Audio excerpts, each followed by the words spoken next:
எனக்கு ஒரு சந்தேகம். கவிஞர் கண்ணதாசன் ஐயா அவர்கள் எழுதின புக்கு அர்த்தமுள்ள இந்து மதம். எல்லாருக்கும் தெரிஞ்சிருக்கும். அதில் ஒரு 6 பாகத்தை நான் படித்தேங்க. இந்து மதத்தை பற்றி அவ்வளோ அருமையாக சிறப்பாக ரொம்ப அருமையாக சொல்லியிருப்பார்.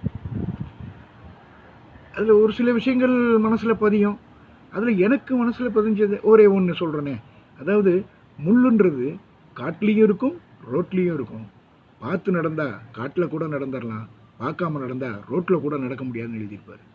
இந்த மாதிரி இந்து சமயத்தை பற்றி அவ்வளோ விஷயங்கள் அக்கு வேறு ஆணி வர பிரித்து பிரித்து வச்சுருப்பார். எல்லாம் நியாயமான விஷயங்கள் தான். ஆனால் அதே நேரத்தில் மதுரையை சேர்ந்த ஒருத்தர் அர்த்தமற்ற இந்து மதம்னு ஒரு புக்கு ஒன்று எழுதியிருந்தார். அதையும் நான் படித்தேன். அவர் சொன்னது இந்த நம்ம கண்ணதாசன் ஐயா சொன்னதுக்கு ஆப்போசிட்டாக எல்லாமே எதிர்ப்பதமாகவே சொல்லியிருந்தார். அதுவும் நியாயமாக தாங்க இருக்குது. பார்க்கும்போது என்னடா இதுவும் நல்லா கரெக்டாக தான் இருக்குது, அதுவும் கரெக்டாக தானே இருக்குது அப்படின்னு. எனக்கு என்ன ஒரு சந்தேகம்னா, நம்ம எல்லாமே இந்துக்கள், நமக்குள்ள ஏன் இந்த பாகுபாடு பிரிவினைகள்? எனக்கு அதுதாங்க சந்தேகமே. இன்னொரு சந்தேகம், லண்டன் ஆக்ஸ்போர்டு யூனிவர்சிட்டியில் அறிஞர் அண்ணா அவர்கள் ஒரு ஸ்பீச் கொடுத்துட்டு இருந்திருக்காரு. அப்போது மாணவர்கள் மத்தியில் ஒரு கேள்வி கேட்டார். அதாவது ABCD இந்த 4 எழுத்துக்கள் இல்லாத 100 வார்த்தைகள் ஒரு செகண்டில் சொல்லணும் அப்படின்னார். அதாவது ABCD இல்லாத 100 வார்த்தை தேடி பிடிச்சி சொல்லிடலாம், அது ஒரு பெரிய விஷயம் இல்லை. ஆனால் ஒரு செகண்டில் எப்படி சொல்ல முடியும்?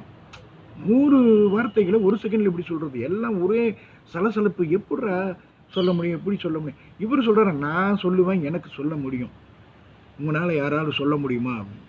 பார்த்தா கடைசியில் யாருனாலையும் சொல்ல முடியல, எல்லாம் தோல்வியை ஒத்துக்கிட்டாங்க. சரி நீங்களே சொல்லுங்க அப்படின்னு. அப்போ சொன்னாரா அறிஞர் அண்ணா அவர்கள் 1 to 99 எனஃப்னாராம். எல்லாம் மிரண்டு போயிட்டாங்களா, என்னடா அது டக்குன்னு ஒரு செகண்டுக்குள்ள இப்படி சொல்லிட்டாரு அப்படின்ட்டு.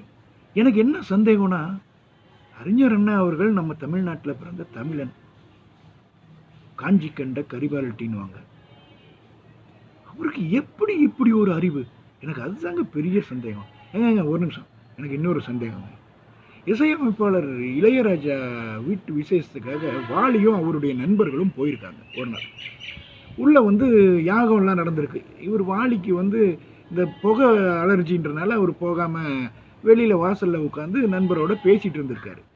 இப்போ அந்த யாகம் முடிஞ்ச உடனே அந்த ஐயருங்கள்லாம் வெளியில் வந்திருக்காங்க.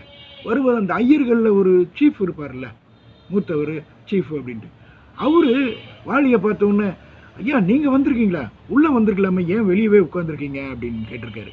உடனே வாலியை சொன்னாரா, இங்கேருந்தே அந்த புகை இதை என்னால் தாங்க முடியல, உள்ளே உட்காந்தா பாசமலர் படத்தில் வர சிவாஜி கணேசன் மாதிரி நான் அழுக வச்சுருப்பீங்க, அதனால தாங்க நான் வரல அப்படின்னாராம். உடனே இவர் இருந்துக்கிட்டு, அதாவது ஒருத்தரை மட்டம் தட்டணும் இல்லையா, அதை மட்டம் தட்டுற மைண்டில் இந்த இவர் பேசியிருக்காரு ஐயர்.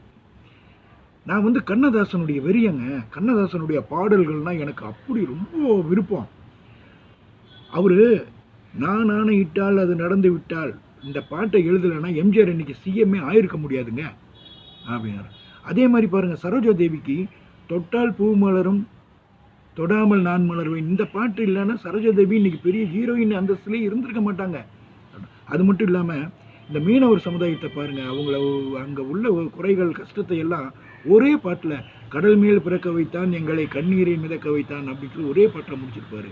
என்ன ஒரு அருமையான பாடலாசிரியருங்க அவர் அப்படின்னு. வாலி சிரிச்சுக்கிட்டே இங்கே வாங்கன்னு கூப்பிட்டாரான். அவர் பக்கத்தில் கூப்பிட்டு, நீங்கள் சொன்ன 3 பாட்டுமே எழுதுனது நான் தான், அது அவர் எழுதலை.